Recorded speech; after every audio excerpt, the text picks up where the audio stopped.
Okay, so the reason I actually went on this trip was because I got asked to do a presentation at the Arab Health Conference. So I did that, and I spent the better part of a day at that conference. And then after, this is my last full day there after I left the conference, we decided to go check out the Dubai frame. Now, the Dubai frame is one of the newest, I think, landmarks and one of the newest things to do. I guess it opened about 2 years ago or so in Dubai. It's in the shape of a gold frame. And when you're at the top, one side of the frame looks out at old Dubai and the other looks out into the future of Dubai, or the current Dubai, which is a very futuristic city. Inside, and you'll see, because I'll take you with me with our camera, you'll see that the exhibits are kind of set up the same way. So when we first enter, we go inside, and we are on the history of Dubai, when it was first settled. You can see here a lot of video and artifact, and it takes you through the history of the country. Reminded me a little of going through some of the Disney attractions where you see a lot of animatronics, only in this case, they didn't use animatronics. They used digital imaging to show you some of the scenes and some of the activities associated with the Dubai of the past. You can see a lot of it was based on textiles, gold, spices, handicrafts and handcrafts. You can see some footage of what people looked like and dressed like then.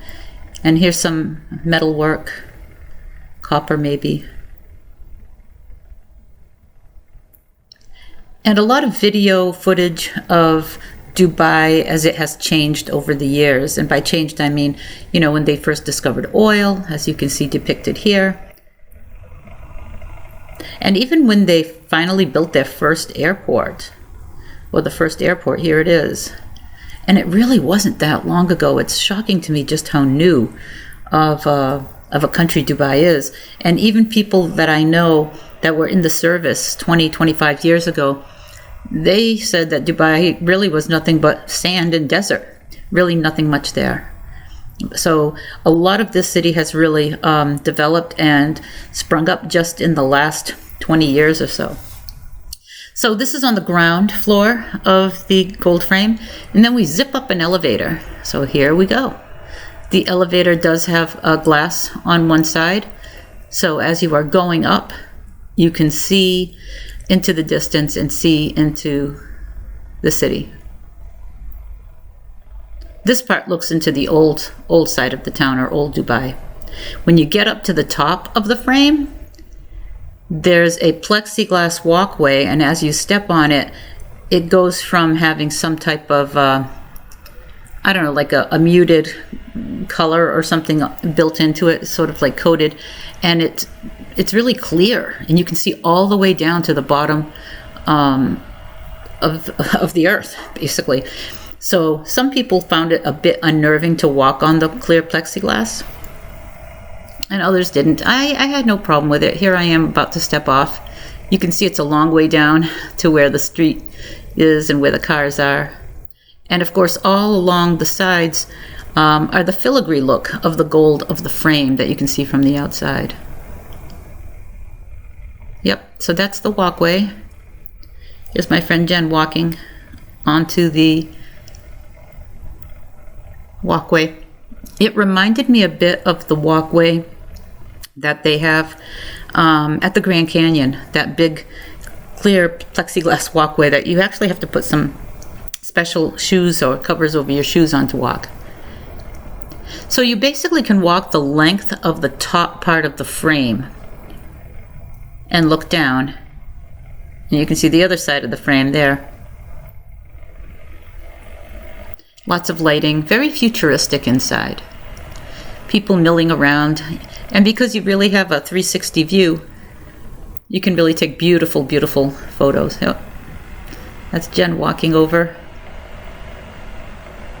the top part of the frame and looking down. So it's really interesting. It was really fun. I do highly recommend that if you ever visit Dubai, you take the time to go visit the Dubai Frame. And this is the part that looks over the older part, I believe, of Dubai, because you don't see the skyline here. You'll see the skyline in a little bit when I'm on the other side. There it is. So I'm crossing over to the other side of the frame now, across the plexiglass walkway, and there's the famous Dubai skyline with the Burj Khalifa towering over every other high rise. I mean, I've never seen so many tall buildings, and all basically in one street, all up and down one street, creating a beautiful cityscape. For those who want some snacks, they had cookies, and they had cones full of chocolate-covered strawberries and chocolate-covered marshmallows, and then they had some pies and some other things to eat. Great food in Dubai, and you can pretty much find it everywhere. Here I am walking on the other side, crossing slowly and getting to the end. You can spend all the time you want up at the top of the frame. It's really designed for you to take in all the views, to experience the walkway. There are, of course, opportunities to take pictures, and there's a photographer there that also helps take pictures if you'd like them to take pictures. But you definitely get a feeling of the height and the depth of that view. And there's another view of the skyline. Really amazing. Beautiful. And quite amazing that they built this city so fast. They actually said on one of our tours that the Burj Khalifa was built in like 7 years, and basically for most of the time they can only work at night due to the extreme heat. Here we are on the elevator on the other side, going down, the side that faces the new Dubai. And when you get down to the bottom, you do see a futuristic, it's like a futuristic 360, almost immersible movie that looks into the future. So I got a few minutes of it here. The visuals are kind of cool. It's definitely based on the future. The future of the city, the future of technology. Really interesting. And even though you're standing in the room with lots of other people, it very much reminds you of one of those sort of 3D rides that they sort of have in, a lot of amusement parks, or those rides where you sit and the chairs and the things may be moving, but you're watching a still image. Over here, we weren't moving, we were standing, but because of the technology they used to film these scenes of the future, it did feel like you were either immersed in the visual itself, like here, it felt like I was in a car along the highway of the future.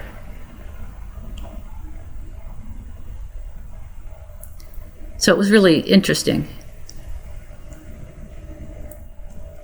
They took us through the history of not just the city, but also through technology in general. So as you can see, they think the future will include building even more futuristic buildings and maintaining. There's the big Ferris wheel, a lot like the London Eye or the High Roller in Las Vegas. There's the Burj Arab hotel built on its own island. You can see that they think the system of highways and roads will be a lot different in the future as well. And this is just about the end when they're looking into the transportation of the future, advances in healthcare, for example. So it was really a nice way to end. It definitely brought you through an arc of a story, the beginning of a country, of a nation, how it grew, how it developed, and then how it used its resources and wealth to actually really work on becoming more futuristic and technologically advanced. And then it ended on a high note with advances in healthcare and technology. When we exit, you exit back outside. On the other side is actually a little fountain show, sort of a fountain show, but also it's built in a park. So there's a park surrounding the Dubai frame. This is the exit ramp as we're leaving. There's the, like some pools, reflecting pools, and it's in a park. So you can see the park is all around. Looked like a really nice place to hang out. And again, I'm always marveling at the fact that there's so much greenery in this city because it is in the middle of the desert. Here's my attempt at trying to get all of this frame in one shot. It's very impressive. Look at the size of the people next to it. Very impressive. You can see that, people can barely touch the small little edge of the frame in terms of its height. So the enormity of this monument, you pretty much can't underscore it. It's just huge.